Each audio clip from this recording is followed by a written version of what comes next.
Bismillah ar-Rahman ar-Rahim, alhamdulillah, wassalatu wassalamu ala rasulillah wa ala alihi wa sahbihi ajma'in. Louange Allah subhanahu wa ta'ala et prières et salutations sur notre prophète Muhammad sallallahu alayhi wa sallam. Dans ce rappel, Inch'Allah, on va aborder tout un autre sujet. On va sortir un peu de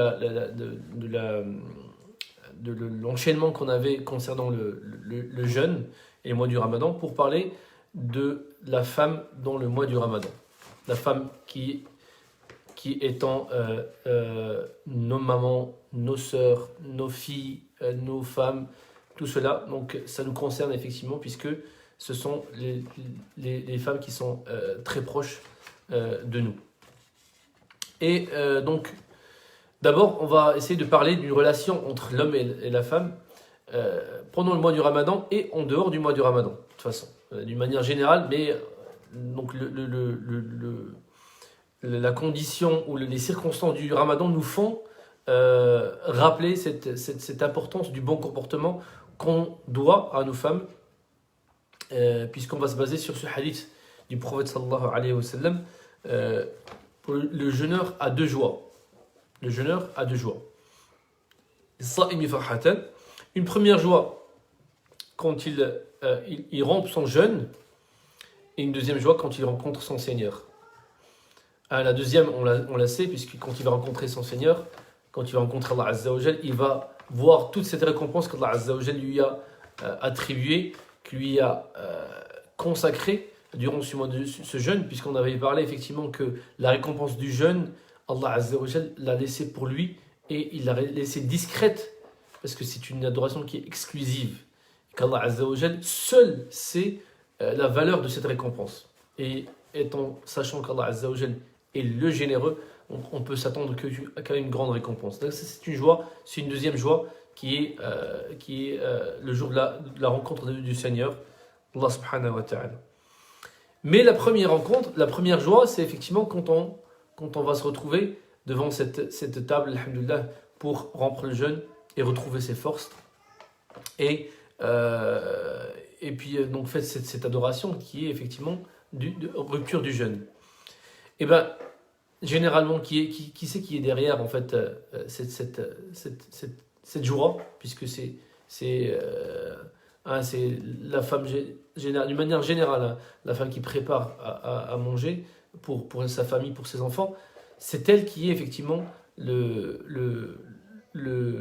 source de ce bonheur. Donc, durant ce mois du Ramadan, exclusivement, mais d'une manière générale, on leur doit un bon comportement, on leur doit de la reconnaissance, hein, on leur doit de la reconnaissance pendant ce mois-ci, parce que elle peut passer des heures et des heures pour justement produire et faire ressurgir cette joie qu'on retrouve lors de la rupture du jeûne. Donc, un bon comportement, une bonne reconnaissance, la bonne parole, elle est de circonstance dans ce mois du Ramadan, et bien sûr en dehors du mois du Ramadan. Donc ça, c'est une manière qu'on doit envers les femmes. Concernant la femme, donc le mois du Ramadan, donc ce qu'on constate effectivement, c'est que on va essayer de corriger quelques mauvaises compréhensions. Il y a des femmes effectivement qui vont passer pas mal de temps pour la préparation à manger, etc.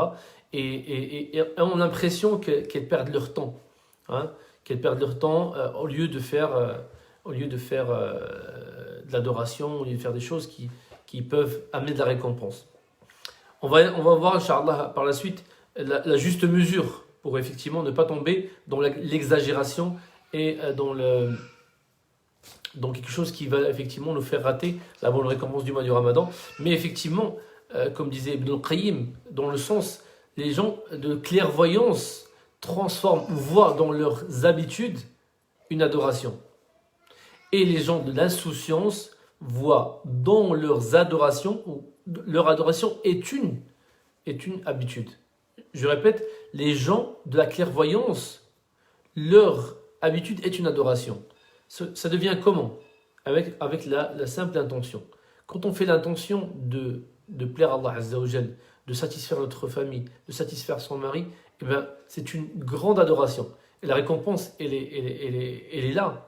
Donc, il suffit effectivement que la femme qui va effectivement passer du temps pour la préparation, etc., qu'elle fasse la bonne intention, qu'elle refasse son intention pour plaire à Allah Azza wa Jal. Je suis en train de faire ça euh, pour donner la joie à ma famille, pour que mon mari, effectivement, puisse trouver cette bonne table, etc. Que, effectivement, iftar al-sa'im, celui qui donne à la rupture du jeûne, un jeûneur récupère toute la récompense du jeûneur sans que cela, effectivement, ne diminue en rien à celui du jeûneur. Donc, il va récupérer toute la... Donc, c'est une adoration énorme, effectivement. Mais il y a bien sûr une juste mesure, quand dans l'islam, il y a toujours besoin d'une juste mesure. Donc, d'une manière générale, l'habitude qu'on fait, les choses qu'on fait tous les jours, qui paraissent en dehors de l'adoration, peuvent se transformer effectivement en adoration quand on la voit Allah subhanahu wa ta'ala. Ne serait-ce que par exemple celui qui fait un jeu, qui fait du sport, qui va jouer, qui considère que c'est pour justement se renforcer, pour prendre soin de son corps, qui nous est demandé dans cette religion, et plein d'autres exemples dans le travail, etc., etc. Et on en plus exclusivement, plus particulièrement dans notre sujet d'aujourd'hui. Et effectivement, al-Rafla, ceux de l'insouciance, eh ben, en fait, ils vont faire leur adoration, mais sans vraiment, sans vraiment la bonne intention, et que ça devienne une habitude. Comme celui qui va faire la prière parce qu'il a trouvé ses parents en train de faire la prière, ou celui qui fait le jeûne parce que tout le monde fait jeûne, mais il jeûne juste par son ventre. Mais rien d'autre ne jeûne. C'est juste, il s'arrête de manger. Et donc ça, c'est effectivement, il faut faire très attention, être dans la clairvoyance et non pas dans l'insouciance. Donc, parmi les conseils que nous a donné notre imam c'est Mohamed Louki pour la femme, effectivement, c'est que effectivement, pendant cette adoration, qui est effectivement la préparation de la rupture du jeûne, c'est que ne pas hésiter à maximiser la récompense en utilisant le temps pour faire des tasbih, louer Allah subhanahu wa ta'ala, lire le Coran, réviser, prière sur le prophète Mohammed sallallahu alayhi wa sallam, toutes ces choses. Si on ne peut pas écouter le Coran, il y a plein de choses, il y a plein de choses sur Internet, sur YouTube, on écoute, et donc on a effectivement, on fait 2 adorations, même plus, pendant le même temps, donc ça peut être que bénéfique, et puis la baraka qui descend sur ce travail, alhamdoulilah, un bon repas. Et puis, sans oublier effectivement quelque chose de très important, c'est que il faut, j'ai oublié d'en parler dans le premier point, il faut aussi, dans la reconnaissance, c'est ne pas laisser la femme toute seule dans cette adoration, il faut se partager. Donc l'homme aussi, il doit effectivement donner un coup de main et se partager un peu les tâches pour que effectivement la femme ne se fatigue pas effectivement et que on puisse tous bénéficier de la bonne récompense. Parmi les conseils que nous a donné effectivement Si Mohamed, c'est ne pas tomber dans l'excès. Tout excès de toute façon est déconseillé. Donc l'excès dans la nourriture, ça fait, dans un premier temps, ça fait perdre beaucoup de temps, alors que quelque chose de correct peut suffire pour récupérer, pour faire une bonne rupture du jeûne, alhamdoulilah, et puis nous donner assez de force pour pouvoir faire la prière, etc., etc. Aussi, quand on fait beaucoup de plats, quand on passe la femme va passer pas mal de temps dans la cuisine, il se peut qu'effectivement, lors du moment de Maghrib, quand il y a l'heure de la rupture du jeûne, elle est encore dans la cuisine et elle peut justement se voir gâcher, en fait, ou se voir ne pas avoir l'occasion de faire la prière en groupe avec sa famille. Donc ça aussi, et manquer cette belle occasion d'union de la famille dans la prière. Et puis la rupture, de toute façon, l'excès dans la nourriture fait qu'on est plus fatigué, on est moins apte à faire la prière dans la nuit. Parmi les conseils aussi, c'est que il ne faut pas oublier nos voisins, qu'ils soient musulmans ou non musulmans. C'est une occasion pour se partager, pour donner à nos voisins, ou s'échanger les repas, comme disait Mohamed, c'est une occasion pour renforcer les liens de, de, de, de voisinage. Nos voisins, hein, ils voient, ils sentent l'odeur de parfum qui ressortent des cuisines. Donc, alhamdoulilah, donc c'est une occasion de partager. Et alhamdoulilah, c'est toujours donc le voisinage, c'est très très très conseillé d'entretenir une bonne relation de voisinage. Puis dernier point, concernant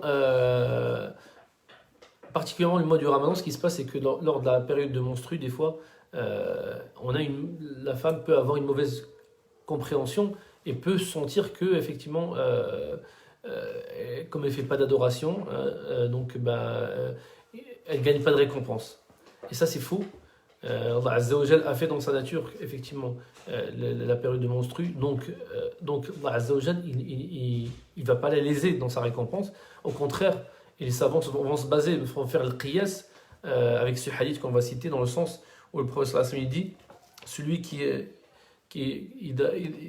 quand le serviteur tombe malade ou est au voyage, il va avoir la même récompense que quand il est des actions qu'il faisait quand il était en bonne santé. Et donc, c'est vrai que la menstru, c'est pas une maladie, mais ça rentre en fait dans le même cas. C'est qu'à un moment donné, on peut plus faire ce qu'on faisait avant. Et donc, effectivement, il faut savoir que votre récompense, la récompense, est toujours là, alhamdoulilah. Allah Azza wa Jal, il est généreux et il est juste et il laisse personne. Donc, et le problème, c'est que quand on a cette compréhension et cet état d'esprit, on va tomber, la femme va tomber un peu dans la nonchalance, elle va tomber dans la fainéantise. Et ce qui va se passer, c'est que même après cette période, cette fainéantise va garder son impact sur l'adoration de cette femme. Ça, c'est pas le cas de tout le monde, effectivement, mais il y a des cas comme ça, effectivement, et donc ça vaut le coup de le rappeler. Aussi, donc, il faut savoir aussi que les savants ont parlé de ce cas-là. En fait, la femme, dans cette période-là, peut faire dhikr, peut faire même lire le Coran. Hein, même celle qui apprend le Coran, elle peut le réciter. Celle qui n'apprend pas peut prendre le mushaf, mais avec une certaine, comment dire, al-ha'il. C'est quelque chose qui la sépare entre son toucher et le mushaf. Et puis elle peut écouter le Coran, elle peut faire dhikr, elle peut faire plein de choses. Donc elle peut rester dans l'ambiance de l'adoration tout en attendant effectivement que cette période passe pour pouvoir reprendre le rythme de son adoration. Donc d'une manière générale, alhamdoulilah, il faut effectivement que la reconnaissance, hein, de toute façon avec tout le monde, plus particulièrement avec la femme puisque c'est le sujet d'aujourd'hui. Il faut aussi qu'il y ait toujours une juste mesure, hein, dans ce qu'on fait, dans la préparation, pour ne pas gâcher, pour ne pas manquer l'adoration, pour se réserver pour autre chose, pour d'autres adorations, et puis savoir que Allah Azza wa Jal est généreux, et pendant cette période dont on parle de menstru, effectivement, on peut faire plein de choses, et votre récompense est toujours là, alhamdulillah. أقول قولي هذا وأستغفر الله لكم والحمد لله رب العالمين.